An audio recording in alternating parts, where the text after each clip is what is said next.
ఆవకాయ అంటే ఇష్టం లేని వాళ్ళు ఉంటారా అసలు? నాకైతే ఆవకాయ అంటే చాలా ఇష్టం. ఇప్పుడు ఆవకాయ ప్రిపరేషన్ ప్రాసెస్‌కి వెళ్దాం.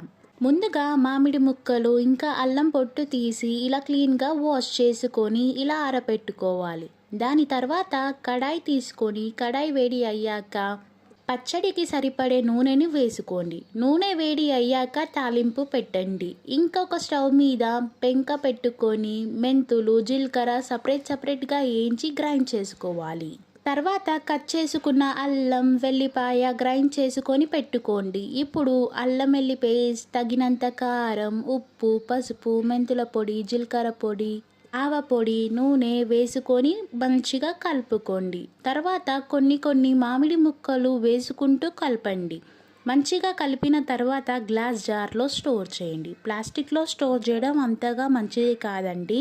మీకు ఈ వీడియో నచ్చితే లైక్, షేర్ అండ్ సబ్స్క్రైబ్.